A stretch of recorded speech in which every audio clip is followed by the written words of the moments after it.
영양제들이 참 많은데 요 세 가지 영양제가 또 되게 중요해요. 그런 것도 다 챙겨 먹고 있어요. 우리가 화장품을 바르는 거는 표피까지밖에 흡수가 안 돼요. 이미 이제 논문적으로도 좋은 영양소를 많이 먹는 거가 진짜 피부에 중요하다. 한 달 정도 먹었거든요. 주름하고 피부 탄력 진짜 도움되더라고요. 반드시 챙겨 먹자.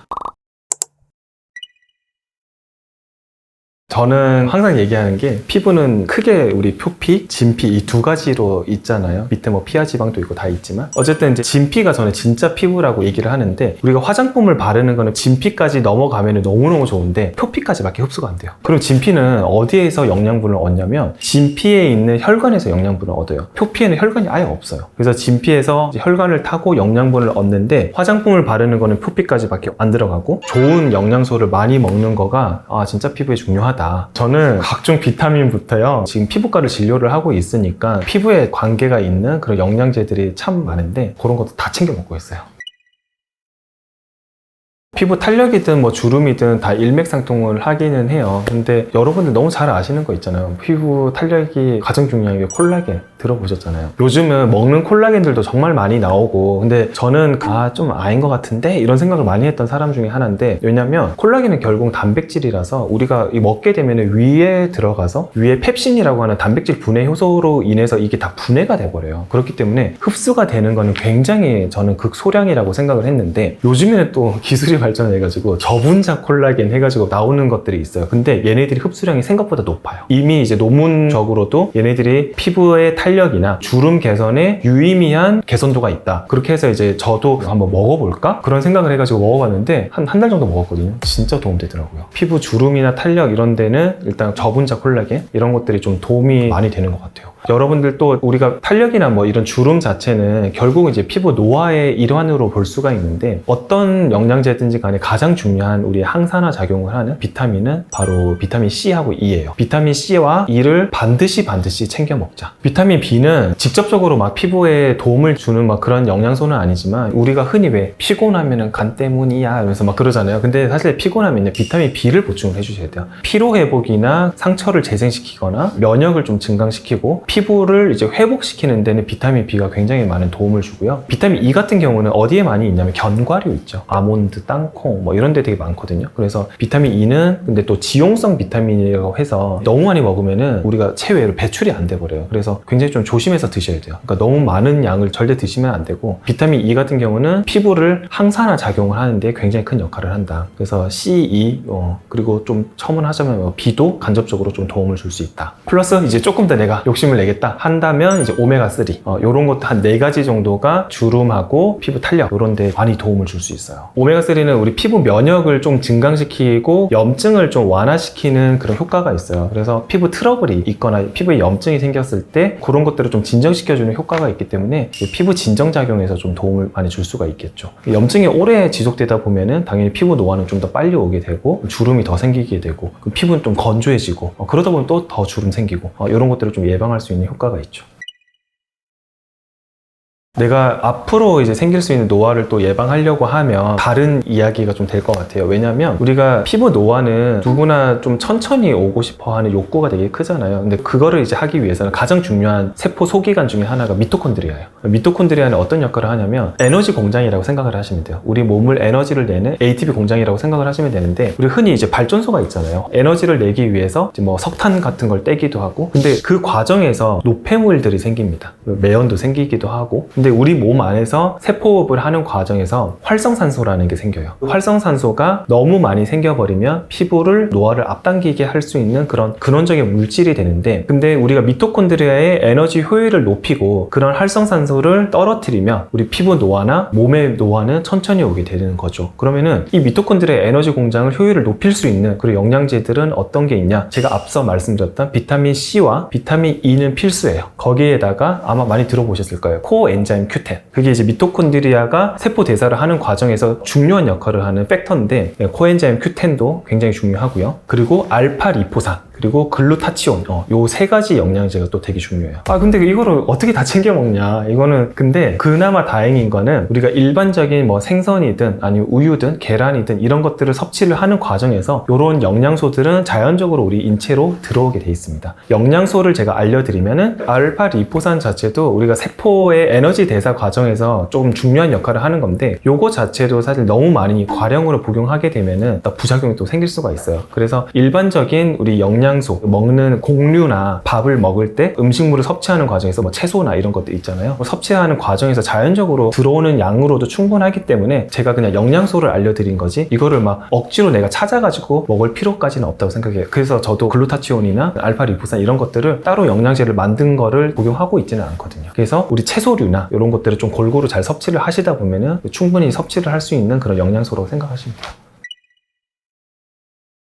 여드름 자체는 성인 여드름이 3대 원인이 스트레스, 잠, 음식 이렇게 설명을 드리거든요. 일단 그런 것 좀 조절 잘 해주셔야겠죠. 스트레스 호르몬이 결국 나와서 우리 피지선을 자극을 하고 피지선이 과잉 분비가 되면서 여드름이 생기는 게 성인 여드름인데 일단 여러분들이 뭐 아무리 뭐 좋은 음식을 많이 먹어도 스트레스, 잠, 음식 뭐 이런 것들을 조절을 잘 해주지 못하면은 아무리 뭐 영양제를 먹어도 이거는 좋아질 수가 없어요. 그러니까 충분히 수면을 잘 취해주시고 스트레스 호르몬 나오지 않도록 관리 잘 해주시고 근데 이제 그나마 이제 좀 도움을 줄 수가 있는 게 피지를 조금 억제시켜주는 우리 미네랄이 있어요. 아연이라고 하는 미량 원소인데요. 아연하고 셀레늄 이런 거 들어보셨을 거예요. 조금 어려운데 N-아세틸 시스테인이라고 하는 영양소가 있어요. 또 그런 것들이 좀 도움이 됩니다. 그리고 비타민으로 따지자면은 비타민 A, 비타민 E 그 정도가 좀 이제 여드름을 좀 억제시켜주는데 도움이 되고 염증을 좀 완화시키는데도 도움이 돼요.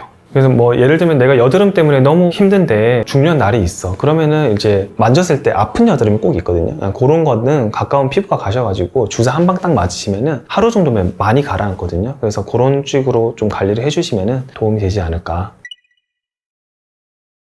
속건조가 있는 분들은 우리가 보통 수분 보유량이 진피에 가장 많은데 진피 자체가 좀 건조한 거죠. 좀 얇거나 그런 분들은 아까 제가 말씀드린 대로 진피에는 혈관이 있잖아요. 혈관에서 영양소를 받아가지고 우리가 피부 보습에 좀 도움이 될 수 있는 거는 히알루론산 이런 거 들어보셨을까요? 그런 것들이 이제 먹는 것도 있어요. 주사로도 맞거든요. 히알루론산은 진피에다가 히알루론산 맞으면 수분이 빵빵하게 좀 촉촉하게 되거든요. 근데 먹는 히알루론산도 있고 그 프롤린이라고 하는 아미노산이 있어요. 콜라겐을 만드는데 콜라겐은 단백질이고요. 프롤린은 아미노산입니다. 그래서 프롤린은 콜라겐이라고 하는 단백질을 만드는데 필수적인 재료예요. 집 짓는데 벽돌 필요하잖아요. 벽돌이라 생각하시면 돼요. 그래서 이 프롤린을 섭취를 잘 해주시면 아무래도 콜라겐 재생이 좀 많아지고 그 피부는 좀 더 탄력을 얻게 되고 그 피부 내부의 이제 수분감도 좀 더 좋아지게 되는 거죠. 그래서 히알루론산, 프롤린 이런 거 좀 추천드려요. 유분기가 너무 많으면 약을 먹어야 되는데 약을 못 먹는 상황들이 있을 수도 있어요. 네, 그런 분들은 이제 앞서 말씀드렸던 아연이나 그리고 셀레늄 그리고 N-아세틸 시스테인 이런 것들을 드시게 되면 피부 염증이 좀 깔아앉고 피지 분비가 억제가 되다 보니까 여드름이 좀 좋아질 수가 있고 유분기 자체는 또 잠을 안 자면 여러분 유분기가 많아집니다. 우리 흔히 밤샘 공부 같은 거 해보셨을까요? 그러면 유분기가 막 철철철철 흘러내리는데 잠을 좀 잘 주무셔야 돼요. 아까 제가 말씀드렸던 한 3개 정도의 영양소가 피지 억제를 시키는 데 좀 도움이 되고 여기서 조금 더 욕심을 낸다면 오메가3 같은 것도 좀 도움이 됩니다. 제가 생각할 때 필수 비타민 있죠? A, B, C, D, E 그런 비타민류는 누구나에게 다 도움이 되는 영양소라고 생각을 하고 미네랄은 아까 말씀드렸던 아연이나 셀레늄 이런 것들이 이제 누구나에게 좀 도움이 될 수 있는 그런 영양소라고 생각을 하고 하지만 이런 영양소 자체도 너무 과량 절대 복용하시면 안 돼요. 여러분들께서 권장 복용량이라는 게 있어요. 그래서 그런 것들을 잘 공부를 해보시고 거기에 맞게 꼭 복용하시는 걸 추천드릴게요. 제가 조금 우려스러운 거는 이런 데 얘기하면 와 그거 좋대 하면서 또 부안해동 하시면서 엄청 드실까봐 그게 좀 걱정되는데 내 몸이니까 내 몸 잘 지키셔야죠. 그래서 권장 복용량을 한번 잘 알아보시고 섭취를 하시는 걸 추천드릴게요.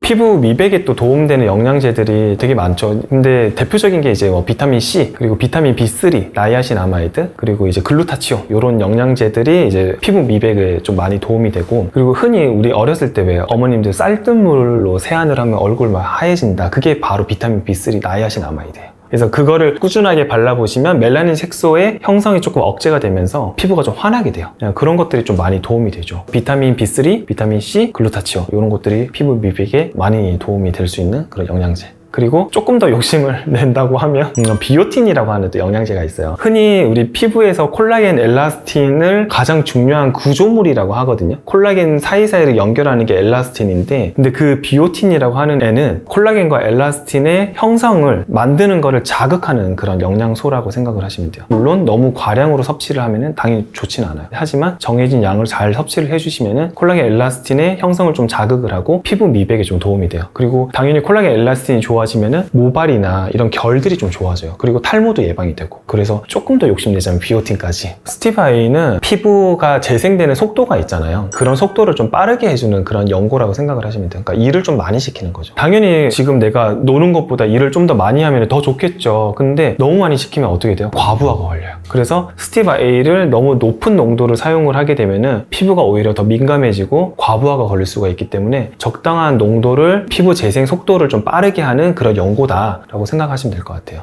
크게 민감하지 않은 분들, 그리고 피부 잔주름이 좀 많으신 분들, 피부 미백을 좀 개선 효과를 좀 바라시는 분들, 그런 분들한테 좀 도움이 될 것 같아요. 그래서 제가 이때까지 뭐 피부에 좋은 영양제를 쭉 설명을 드렸는데, 이거는 어디까지나 일반적으로 좋은 영양제를 제가 설명을 드린 거고, 모든 사람들이 그렇잖아요. 피부 체질도 다르고 내가 어떤 거에 알레르기 반응이 생기는 분들도 있고 하기 때문에 나의 몸의 컨디션에 따라서 좋고 나쁨을 잘 아셔야 되고, 이런 영양소 자체가 만사형통 되는 건 아니다. 그래서 항상 조심해서 섭취를 하셔야 되고, 권장 복용량도 조심해서 항상 섭취를 하시는 거를 꼭 말씀드리고 싶어요. 뭐든지 세상 이치가 그런 것 같아요. 과유불급이라고, 너무 과해도 좋지가 않고 너무 없어도 안 좋고, 일단 제일 적절한 물 섭취 양이 성인 남자 여자 기준으로 했을 때 1.5리터에서 2리터 정도. 그래서 저는 일반적인 우리 물컵 있잖아요, 물잔 기준으로 했을 때 아침에 2잔, 점심때 3잔, 저녁에 2잔, 요 정도는 꼭 마시자라고 얘기를 하거든요. 환자분들한테 1.5리터 드세요 하면은 되게 막막해. 근데 아침에 2잔, 2, 3, 2로 드세요 하면은 잘 지키시는 분들 생각보다 많거든요. 그 정도 드시면은 우리 피부에 체수분 양은 전체적인 우리 몸의 수분의 한 10에서 15%가 피부의 수분 양이거든요. 그래서 물을 많이 드셔주셔야 피부가 충분한 보습감을 느끼고, 피부에 있는 수분 양이 한 10% 미만으로 떨어지면 건조함을 느끼거든요. 그래서 당연히 물을 많이 드시는 게 피부의 보습감에도 좋기 때문에 그 정도 드시면 도움이 되실 것 같아요. 몸에 안 좋은 거는 다 안 좋죠. 정말 최악은요, 전 첫 번째는 잠이에요. 잠을 안 주무시면 스트레스 호르몬 나오거든요. 그럼 피부가 건조해지고 트러블 생기고 난리가 나요. 그리고 두 번째는 우리 피부에 염증을 유발할 수 있는 그런 술, 담배. 그리고 세 번째는 정말 이건 최악인데, 화장을 했는데 술을 완전 많이 마시고 그냥 주무시는 거. 정말 최악입니다. 그래서 이것 때문에 트러블 생겨서 오시는 분들이 생각보다 많으세요. 항상 세안을 꼭 잘 해주시고, 그리고 술이나 이런 것들을 너무 과하지 않게 드시고 충분한 수면을 취해주시는 게 피부 건강을 지키는 지름길이 아닐까, 그런 생각을 해봅니다. 저는 한 7시간에서 8시간 정도 추천드립니다. 11시에서 한 3시 정도까지는 수면을 취해 주시는 게 좋습니다. 우리가 멜라토닌이라고 하는 호르몬이 분비되는 시간이 딱 거긴데, 리듬이 깨져버리면 우리 몸의 전체적인 리듬 밸런스가 다 깨져버리거든요. 그러다 보면 그게 다 피부로 또 나올 수가 있는 거죠. 그래서 그런 호르몬 시간을 지켜주기 위해서 밤 11시부터 새벽 3시 정도까지는 수면 시간을 좀 포함시켜 주시는 게 우리 피부 건강을 위해서는 굉장히 큰 도움이 되겠죠. 최대한 긍정적으로 좀 살고 좋은 생각 많이 하고 어떻게든 좋게 생각하시는 생활 습관 가지시다 보면은 스트레스 호르몬이 그나마 조금 덜 분비가 되겠죠. 그러면은 당연히 피부도 건강해지고 좋아지겠죠. 저는 그렇게 생각을 합니다. 여러분 건강하게 사셔야 됩니다. 아시겠죠?